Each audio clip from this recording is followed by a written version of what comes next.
They use the term bleeding the beast. Yes, and it's a term, or I don't know that it was necessarily a term so much in the FLDS, but it was a thing that happened where the leader would say, the government is against us, therefore we should do whatever we can in our power to take them down or to hurt them back in some way or another. The FLDS aren't saying bleed the beast, like that saying. And the Kingstons are denying that they use that saying. The LDS, I think, would also say that we don't use that saying. And yet every Mormonism group that I'm aware of, everybody just knows what it means. We've all heard of it. How do we just know what it means? Like, who did it come from?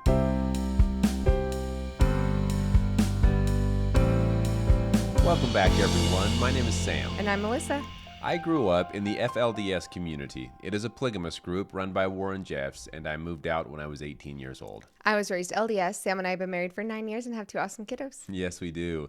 Today we're excited to discuss the episode number 3 of Secrets of Polygamy. Yes, the first 2 episodes were all about the FLDS and following Matt Browning as an investigator trying to find missing children, helping polygamous communities. This episode switched gears, and we're now talking about the Order, or also known as the Kingston Group, the Kingston Clan, which is another polygamous group. They're really 3. They talk about 2 about being these main big ones, right? There's the FLDS, which is much smaller now, but at its peak had, 10 to 15,000 members. Yeah.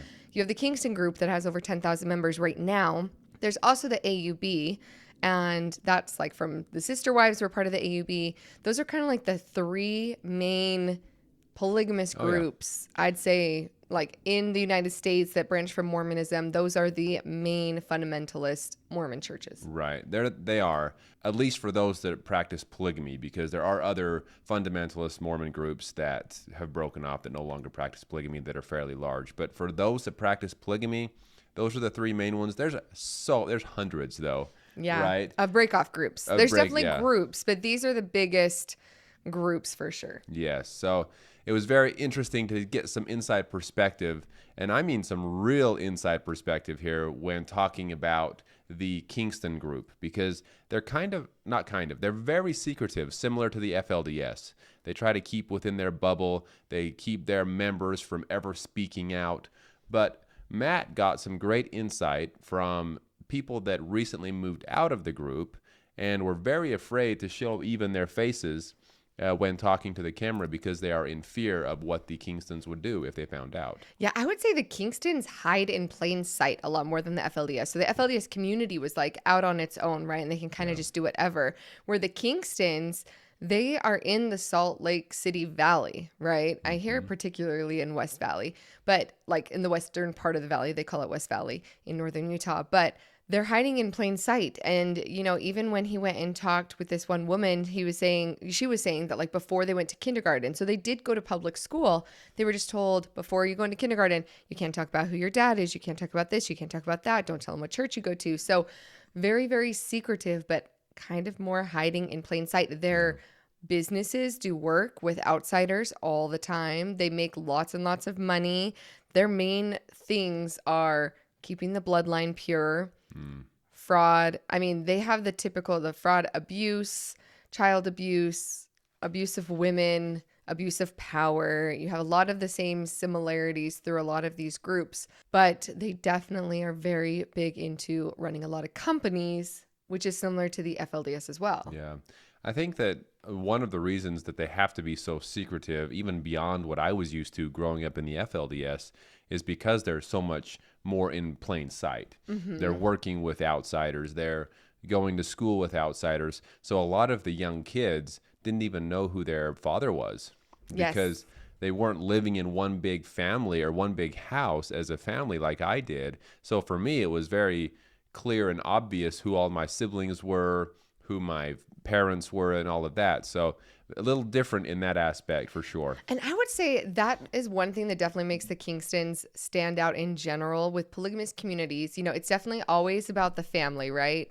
And that's a huge reason for polygamy, is having as many children as possible, which is the same in the Kingstons. But like you said, in the FLDS, you know who your mom is, you know who your dad is, and it's like about having this family unit that's all cohesive and working together. And it seems like that from what we've seen in the AUB as well, right? Where the mothers and the children, they're trying to have like cohesive units, where in the Kingstons, they said here this girl didn't know who her father was until she was 6. And we know that Amanda Ray, which we will leave a link above to our video with her because she's left the Kingston group, and her brother Eskel as well.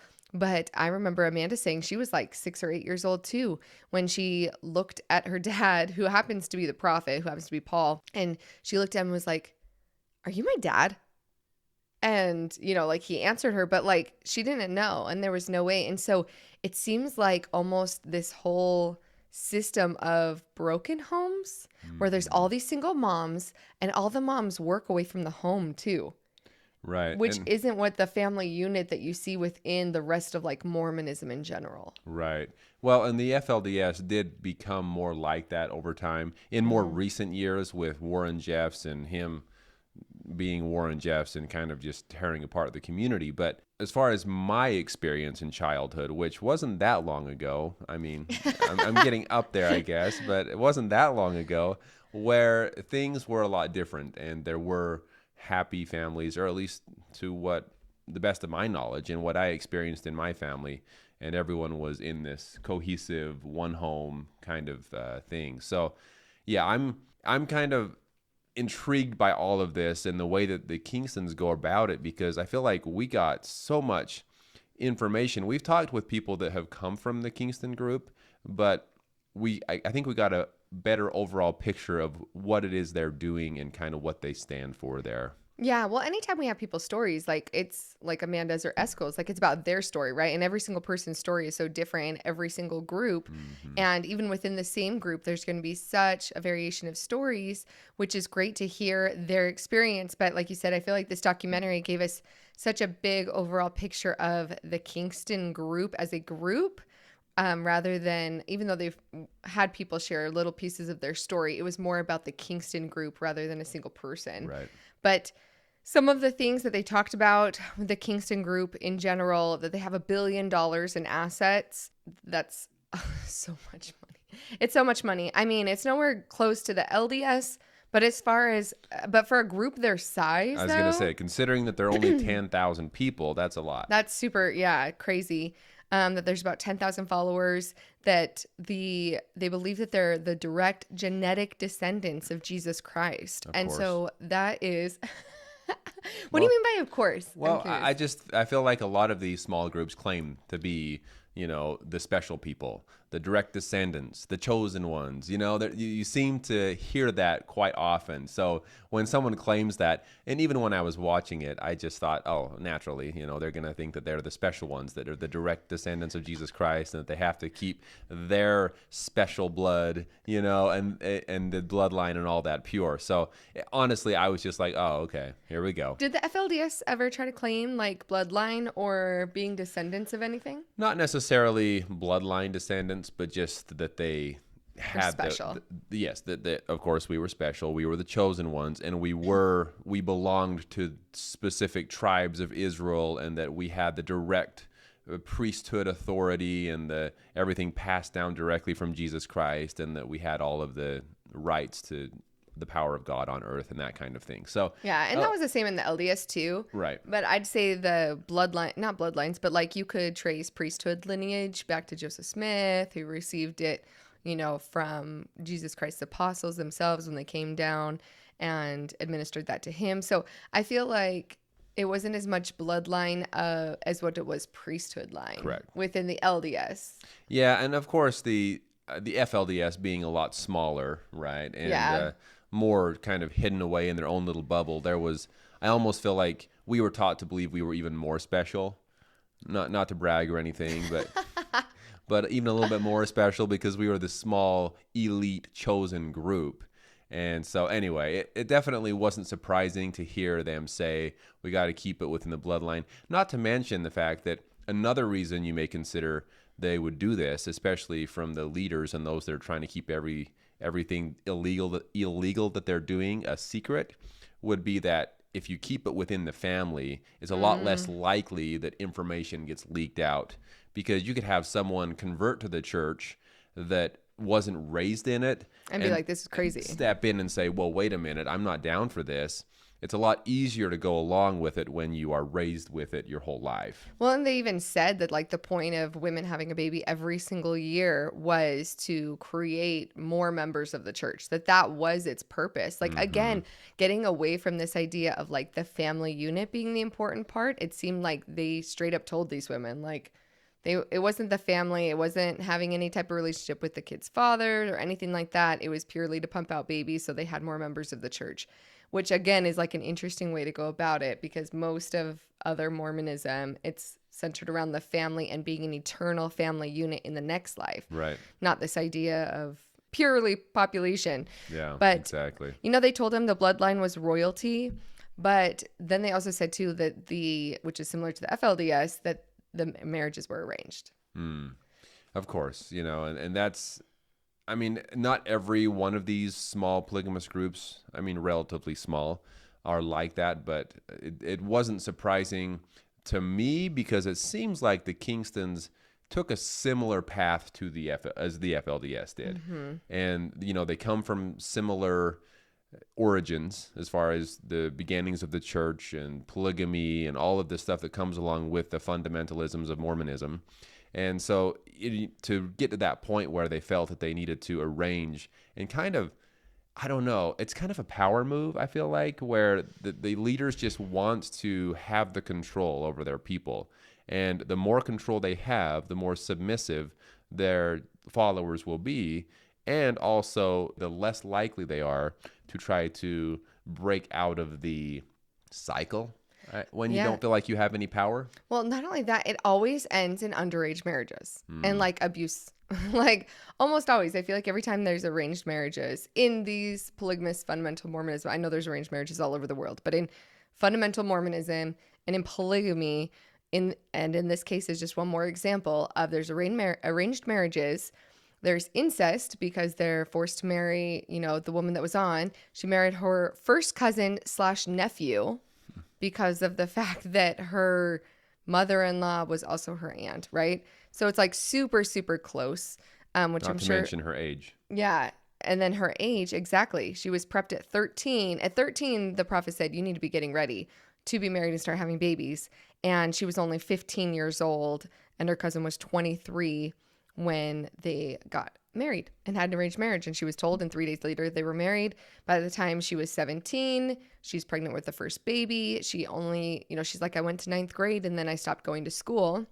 And I know that Amanda Ray has talked a lot about this on her channel and in her story. We'll leave a link for her channel below too if you want to know more about the Kingstons, because she will spill all the tea. We love Amanda, and she will tell you all the nitty-gritty about all the stuff and expose them as much as she possibly can. But that, you know, the young girls, like, she would watch her friends get married at 15, 16 years old. And because in Utah it's illegal with the consent of parents at that age, I believe is it 15 or is it 16? It's young. I think it's 15. Yeah. And so she was saying that was really common. So then it wasn't even considered like underage brides because it was all legal. So they say, well, you know, the parents agree, everyone's agreeing, so it's okay even at that age. Except for the kid. Well, but they're going to say the kid agreed, right? But that just goes back to the manipulation from the very beginning. I mean, a cousin and nephew, right? Yeah. Her cousin and nephew at 23 years old comes to her, and she was 15, and says, I've been having all of these dreams and that God is telling me that I need to be with you. And she even mentioned, she said, after he came to me that way, I knew that there was no getting out of it. Yeah. Right. So that just goes to show that not real consent. Right. She agreed, or she said okay because she felt like it was God and speaking through this man that has some kind of power over her. But ultimately, she just felt like she had to do it because that's what God was saying. And I can speak for the FLDS in that a lot of the underage young marriages were very similar, that, well, you know, they would say, if this is what God wants, then who am I to say no? Yeah. And they had a specific saying. It's called the law of one above another. And that was their hierarchy of that you had to listen to whoever was above you in the hierarchy. And I thought it was interesting. They named it something different because I think for most other Mormonism sects, it typically is just like called priesthood. like the priesthood order, that there's a patriarchy. And so I thought it was interesting they named it. Did you guys have any other names other than it just being, I mean, I guess caretaker was another word, but that just meant Yeah. that they were your priesthood leader, And that right? came after I had left too, the caretaker thing. That was Warren implementing a new style in his mess. But I mean, it was the priesthood line or the priesthood head, that kind of stuff, Yeah. which would just refer to the person that was in charge of the home, always a man, because similar to these other groups, the FLDS did not give the priesthood to women. That was not allowed. So, Yeah. of course, anyone that had any higher authority or higher power over anyone specifically would be a man. Yeah. And as Matt Browning was talking to the first woman in the video, she was saying that she'd get to the point where she was even suicidal, but that it never occurred to her that she could leave until she had an outsider, I believe it was cousin, talking to her and saying, and you have to realize, like, talking to an outsider to begin with is like a big no-no. But then when this person says, you can leave, and she goes, it was the first time I had even realized, because like you said, when it's within the family, like, that's all you're raised in. That's what you saw your parents do. That's what you're doing. And you just kind of like perpetuate the system. And then she goes, okay, I want to leave like Friday then. I want to leave right now. As soon as she realized that aha moment of, I have the freedom to be able to leave. And that's something that I experienced as well. When I left the FLDS at 18 years old, it was never, I've shared this story before, the day that I left, that morning waking up, I had no intention of leaving. Because at that point, I hadn't realized that it was an option. I hadn't even considered it seriously anyway. And so when I reached that point that I realized, you know what, I could just leave right now.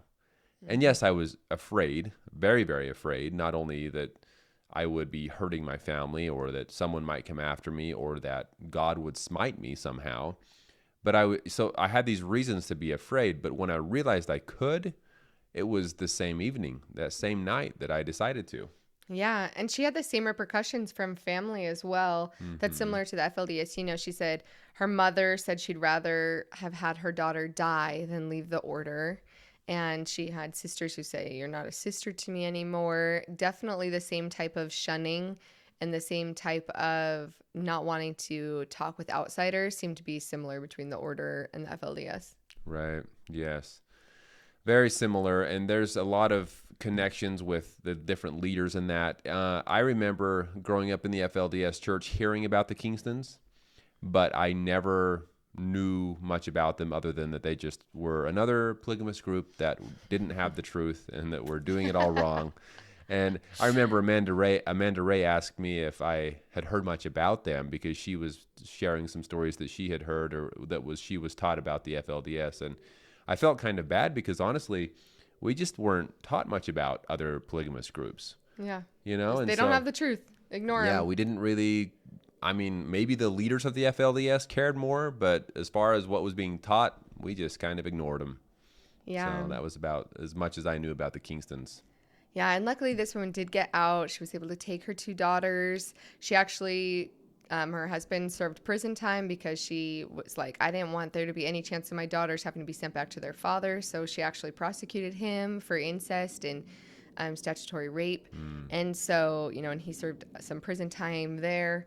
And she's just been a huge advocate in fighting against the legalization of polygamy and has an organization called Hope After Polygamy. So we might need to get in touch with someone or possibly her and see if we can learn more about this organization because we love helping to support organizations and groups that are helping people leave these polygamous situations. And, there's lots of great organizations, but it definitely helps when there's someone they can trust that's left their group, right? You see that a lot. The Dream Center is in Short Creek. So it's really helpful. They help a lot of people that feel comfortable because they have that experience in that community, and holding out help helps people from all the groups. So if they don't know where to go or they're in northern Utah, that's a place that anybody can go and feel welcome. And it sounds like, Hope After Polygamy, I want to learn more about. Yeah, we don't know much is. about them other than they exist and that the show did talk about them. And so that's something that we need to look into and see what's going on there. But the other thing that they brought up about the Kingston group as a whole group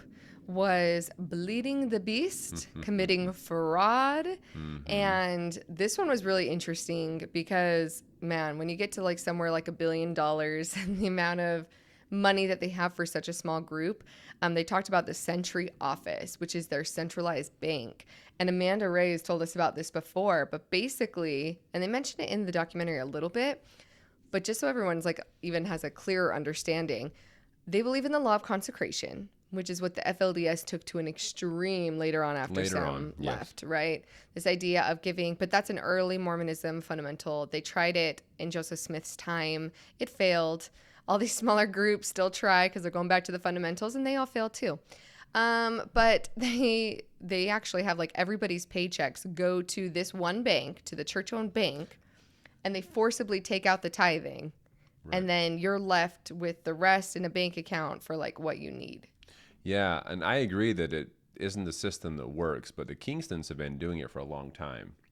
So that is something where the FLDS did it, and it just, I mean, it was there, and then it wasn't within a matter of a few years. It didn't last very long. And I'm sure that those that still follow Warren Jeffs, to some extent, are still following something like that, but they don't have the same organization that they used to. So it didn't last very long. But in the Kingstons, it sounds like they've been doing it for a very long time, where all of the members give all that they make to the church. And then the church has this bank where they can get their money out. But from what we've heard from some people, then how much you're able to get out depends. But if they're running these huge companies too, maybe they aren't being as strict about what people can take out, and so people feel comfortable enough with it. Does that make sense? So It might be the law of consecration, but in the same sense that like, yeah, but we'll let you have most of it back. And if they can continue to give out enough to where people aren't going to cause a ruckus over it, they might just be balancing it a little bit better. Right. And within the Kingstons as well, it's not just giving your money, but they also own the homes that people live in, is what I've heard. So if you need a home, you got to go to the church leaders and say, I need a home, and they will help you get that. So that way they have even a little bit more control over you. If you decide to leave the church, you also got to get out of your home. Yeah, and because most of the Kingstons work for the Kingston-owned companies, it's similar to the FLDS in that way that if you leave the community, you're leaving your community, you're leaving your family, you're leaving your business or your job and possibly any money that's left in that bank. 100%. That's why it's so difficult for these people to leave, is because if they give up their belief or their church, then they give up everything. And in some cases, even your loved ones and family, because if they don't agree with you leaving, they're going to stay behind and you're no longer welcome. Yeah, they use the term bleeding the beast. And they said, though the Kingstons deny using that term. Do you want to explain what bleeding the beast is? Yes, and it's a term, or I don't know that it was necessarily a term so much in the FLDS, but it was a thing that happened where the leader would say, the government is against us, therefore we should do whatever we can in our power to take them down or to hurt them back in some way or another. And so it sounds like basically what that comes down to is tax fraud, just keeping as much money from the government as possible, or getting or using ways to get money from them through food stamps or different things like that. Yeah, like the renewable energy company, right? Yes. Where they didn't produce any oil, but they convinced the government that they were, and they got $500 million from the government, right? I think it's interesting that like you said, you never heard, like the FLDS aren't saying bleed the beast, like that saying. And the Kingstons are denying that they use that saying. The LDS, I think, would also say that we don't use that saying, and yet every Mormonism group that I'm aware of, everybody just knows what it means. We've all heard of it. How do we just know what it means? Like, who did it come from? Someone leave in the comments, please. If you know where that term came from. Is that just a Mormonism? Is that outside of Mormonism? Why does every single different group within Mormonism, if someone says that term, we know exactly what it means? Yeah. But yet we're never like preached it over the pulpit. Yeah, I know that I had heard that term within the FLDS. Same. I've heard the term too within the LDS. Yeah. So I don't know where it's coming from, but we've all heard it.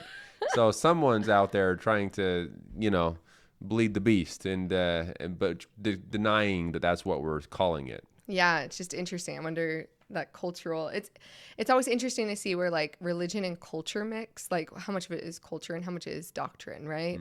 And where those two collide and where doctrine becomes culture or culture becomes doctrine, I always find really intriguing. Yeah, So me too. Me too. So that's basically what it is. And the Kingstons were obviously and are, to my knowledge, very good at doing that in bleeding the beast or tricking the government in some way or another to either keep from having to give them any money or in some way or another taking it from them. yeah. And the last thing that they talked about, which seems like there's going to be the next episode, is also going to be about the Kingstons. Yep. Because it was talking about abuse and a little baby, I should say like trigger warning before right now of child abuse, but you know, the beating and killing of a 17-month-old baby.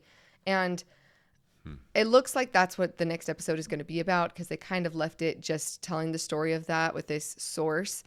Obviously, from everybody we've talked to from the Kingston, there's horrible abuse within the Kingston group, physical abuse, especially sexual abuse as well, the underage marriages, whether you want to say that they have consent or not from their parents at 15, and forced marriages. But that was just heart-wrenching.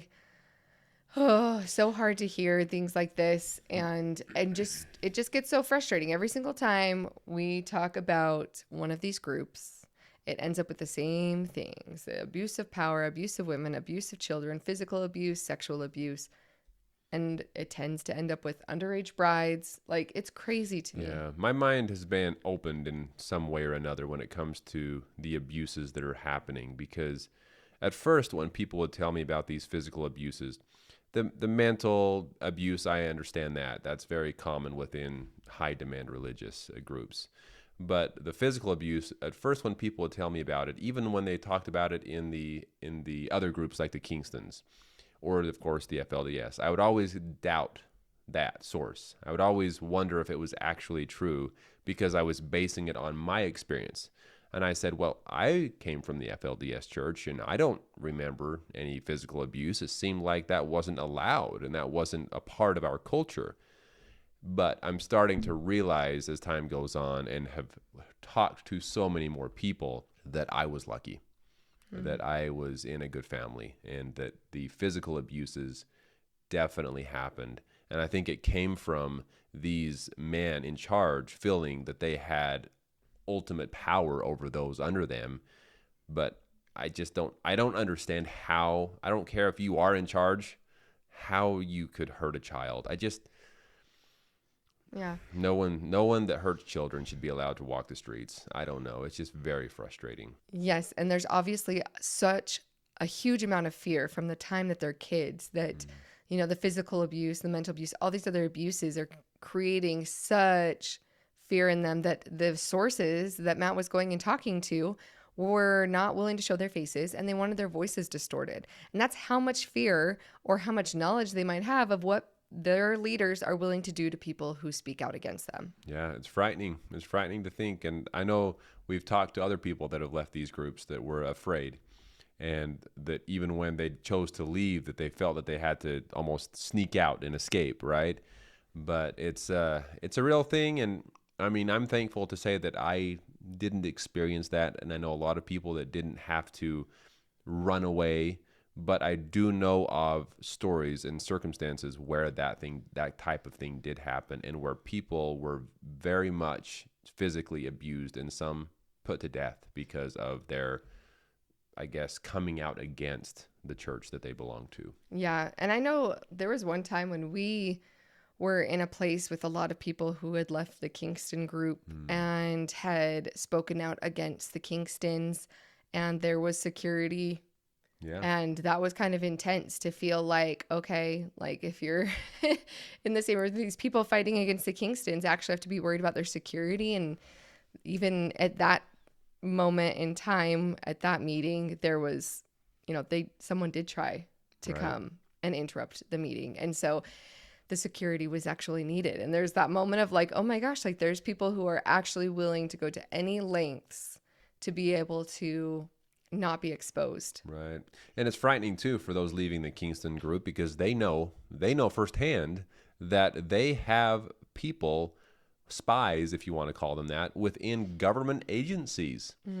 So if you have a police officer or an FBI agent that belongs and is working for the church, I don't know being paid or they actually belong to the church, you can't really hide, right? I mean, that's just a very scary thought as well. And the members know that. And so I can understand why they'd be so afraid. Yeah, like when they did the raid on the oil company, right? They did the raid and everything was missing, and they did have tips that they needed to get rid of certain documents and stuff from within these law enforcement agencies and government agencies. So anytime there's an organization that has over $1 billion, it does become even a little bit more tricky as to what they're capable of and what their money can buy. So it was quite the episode. I hope the next episode isn't all about abuse, because that just hurts my heart so bad, like the physical abuse. But we'll see, and we will be here to share that with you next week. Yes. Thank you all so much for being here with us again, and we look forward to talking with you soon. We'll talk to y'all soon.